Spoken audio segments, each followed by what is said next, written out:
కాదేది కబ్జాకు అనర్హమన్నట్టు సొరంగ మార్గాలపైనున్న భూములను సైతం అక్రమార్కులు ఆక్రమించేస్తున్నారు. ప్లాట్లుగా మార్చేసి నిబంధనలకు విరుద్ధంగా అమ్మేస్తున్నారు.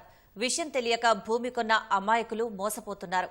సేకరించిన భూమికి హద్దులు నిర్ణయించి సూచిక బోర్డులు ఏర్పాటు చేయకపోవడంతో స్థిరాస్తి వ్యాపారులు దర్జాగా కబ్జా చేసి విక్రయిస్తున్నారు.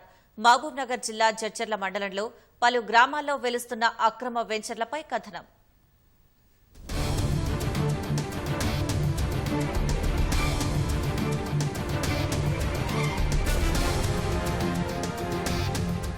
మహబూబ్నగర్ జిల్లాలోని జడ్చర్ల మండలంలో నిబంధనలకు విరుద్ధంగా స్థిరాస్తి వ్యాపారం సాగుతోంది.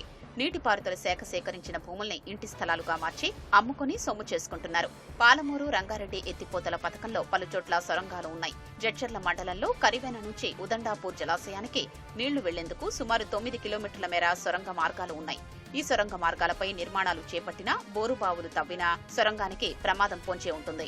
అందుకే వాటి ఉపరితలంలో ఉన్న భూముల్ని సేకరించారు.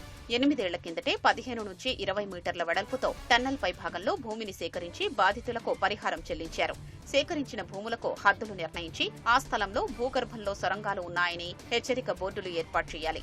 అలాంటి సంరక్షణ చర్యలు చేపట్టకపోవడంతో ఆ భూములు ఆక్రమణకు గురవుతున్నాయి.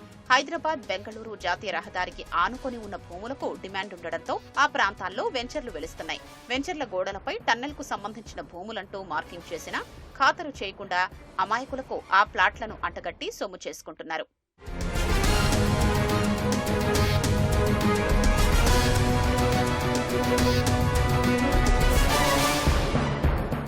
వరంగల్ జిల్లాలో దేవాదుల ఎత్తిపోతల పథకానికి సంబంధించిన టన్నెల్ తవ్వకాలు జరుపుతున్నప్పుడే ఉపరితలంలో చెరువుకు బొంగపడి సొరంగ మార్గంలో భారీగా నీరు చేరి ప్రాణ నష్టం జరిగింది. జడ్చర్ల మండలంలో సొరంగ మార్గాలపై భూముల్ని కాపాడకపోతే ఇదే పరిస్థితి తలెత్తే ప్రమాదం నెలకొంది. వెంచర్లలో భూములు కొనుగోలు చేసిన వారు అక్కడే సొరంగ మార్గం ఉందని తెలియక బోరుబావి తవ్వితే తీవ్ర ప్రభావం పడుతుంది. ఎంతో అప్రమత్తంగా ఉండాల్సిన అధికారులు నిర్లక్ష్యంగా వ్యవహరిస్తున్నారు.